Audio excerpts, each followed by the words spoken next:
On such a fantastic album as well. I've been able to take a listen to it, and it's a stunning album, so congratulations.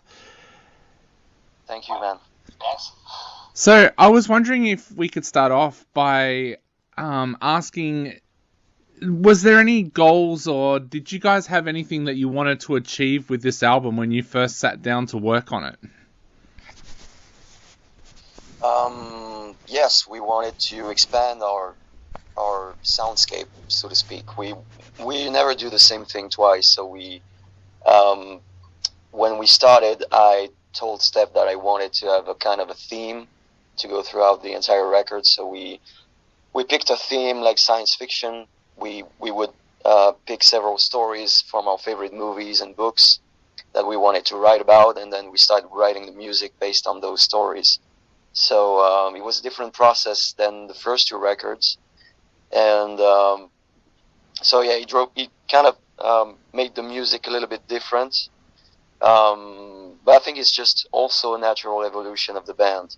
It's just the sound that we wanted to go for this time around, more proggy, a little bit more cinematic and epic as well. So it's kind of a natural evolution from the first two albums to this one.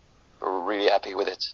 Awesome. So, Steph, what were some of the films and science fiction stories that you decided to write some of the tracks around?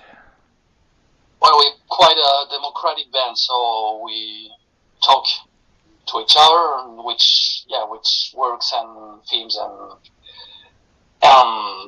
movies we wanted to talk about, and so we lifted some. We really wanted to do something about Endymion with Greg, because on the first album we dealt with Hyperion series book from Dan Simmons, Yep. which is our favorite books, let's say, our Bible, and so a lot of bands made songs about Hyperion, but none of us, as far as we know, talked about Endymion, so we wanted to do one. So basically, the second part of the album, the 5 last tracks are a big song about Endymion series, and the 5 first one are about some great sci-fi movies. So we have Star Wars, because it's mainly the basics. We grew up with Star Wars, every one of us. So the other one is about Terminator. We have Alita, well, the gun manga. Yep. Interstellar for the ballad, and the last one is about 12 Monkeys, which is also one of our all-time favorite movies with Greg. So we couldn't do it without we're talking about this movie. Definitely. Greg, was there a reason why you settled on science fiction as the theme for this album? Not a particular one. We're all, like Steph said, we're all big fans of those kind of movies, and we already touched a little bit with Hyperion on the first album, so we just wanted to expand on that, and I think it just fits with our music, those kind of tones and those kind of sci-fi style. I think it just blends together so well with metal in general. It's like so many other bands already did it, so it's not like something new, but we wanted to give our own take on that. Steph, did you feel that having a theme made the writing process easier, or did it make it more difficult? I think for Greg it's easier, because he likes to, when I bring an idea, he has kind of he looks for a correct mood of the song, so he helps. I think it's helps him a lot. We work like this. For me, it's a bit more difficult, because I prefer to deal with human behaviors and society and this kind of thing. So to write some lyrics about sci-fi works like this, it's a bit more difficult not to be too narrative, and to write some poetic stuff, and it's more an evocation of the universe. But it has been harder for me to write some good lyrics on this one. I was just wondering if we could go into that a little bit deeper. What made it more difficult to write the lyrics this time around? As I told you, it has been more difficult because you have not to be too narrative and not to stick closer to the word, because if you do that, it sounds very childish. It's he does that, and then this scene appears, and then the bad guy comes, and so it sucks. Yeah. So you have to do more on evocation and to add poetry to the stuff, and it can be a bit tricky to find some good stuff to sing, which sounds well, the good words, and without being too far from the theme. It's kind of tricky. I never did that, and that's been harder for me than for Greg, I guess.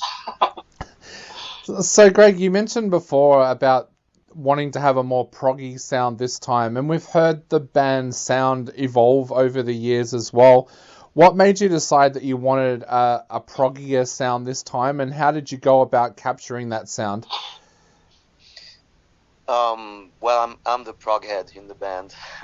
Eric and Steph are more like into thrash and metal. They listen to prog as well, but not quite as much as I do. So since I started with the music this time around, and I did the music, and Steph had to compose with what I proposed, and I guess my natural inspiration went a little bit more into this one, and that's why it's a little bit more proggy. But I think the reason for that is also because of the theme. When you do a song based on big sci-fi epics, you want to have those kind of longer song structure. You want to have the sound to be a little bit more layered, with more atmospheric. When you make a song based on Interstellar, you want to have this kind of spacey sound.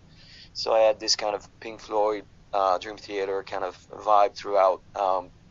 Not just those bands, but some of my favorites as influences. But again, we didn't want to lose the core aspect of the band, which is being a little bit more straightforward. So it's like kind of a mix between different things. There's a little bit of prog, but there's also still that core metal, like straightforward. There are songs like No Fate or Angel's Battle, which are still pretty straightforward and powerful, but we mix that with different elements and more sound colors. So we try to find a right balance for that.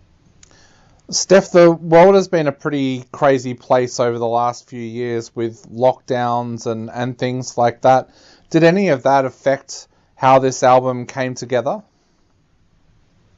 Not really, because as we don't deal with society themes and this kind of thing this time around,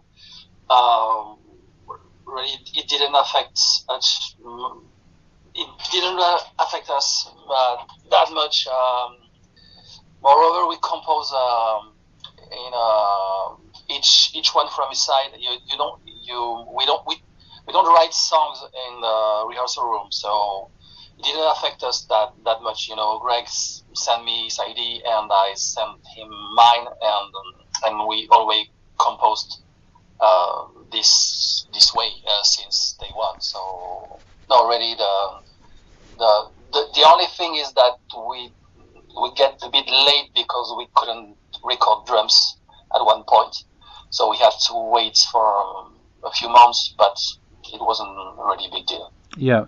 Greg, how does it feel now that you can get back out there and play shows again? We've seen here in Australia, since everything's opened back up again, that people are flocking to shows and crowds are healthier than ever. What's that been like for you guys, being able to get back out there and play shows again? Well, we haven't just yet because we had a few lineup issues, but now we found our bass player finally, so now we're ready to kick off and play live. In fact, we're playing our first show in a while next Saturday, and then after that we're looking forward to playing more and playing songs from Echoes From Afar and our first 2 albums as well. But yeah, it's exciting times because we finally can get out and play, because people were wondering, we released 3 albums and we didn't play that much live, so people might think that we're just a studio thing, and it's not the case. It's not what we want. We really want to play live, and I think people are going to be surprised by how we sound live. It's kind of a different beast. It's more powerful and a little bit more straightforward, but it's gonna feel great, man. Definitely. Steph, I wasn't sure if we were allowed to talk about it or not, but you've just mentioned that you've got a new bass player. Tell us a little bit about the new member of the band and how you guys discovered him. Oh well, bassy stuff. We have a long story of problem with bass players, including in our other bands. So now the new guy, we just how it works nowadays. We put a thing on the Facebook group or in the internet, and the guy answers, and he has a lot of experience, and he's a bit older than us, but it fits well. He plays great, and he has a good sense of humor. He's a fun guy, and so we hope to keep him a long time this time around, because Greg played bass for the 3 albums, yeah, because we didn't have, each time we had a bass player, he didn't stay he didn't stay longer enough to record his takes. So Greg has the best duties from day one also, and so we hope this one is gonna stay longer, and he will help us for the writing of album number 4.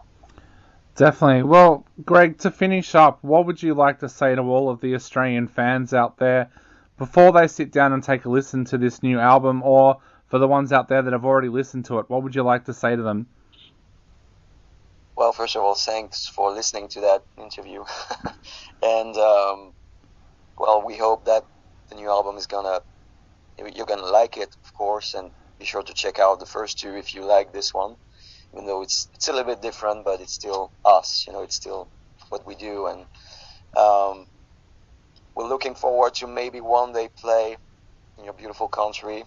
If we can, we will, and well, just spread the word, man.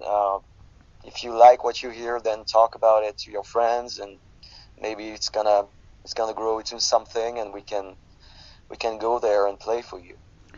Definitely. And Steph, what would you like to say to all of your Australian fans as well? Yeah, I think it's incredible to have the opportunity to talk to the other side of the world first. So it's amazing, and now there are no boundaries, now no limits, so you can. It's not like 10 years ago when you have to buy a CD and it was expensive because of the shipping cost and everything. So yeah, Australian people can listen to us easily on the digital platforms, and then contact us if they really want, to have, because we pay attention to have a cool object and a cool CD. It's all in digipack. It's all fully illustrated. We have a cool booklet and everything. So if they like the music, they can contact us and maybe have their own CDs and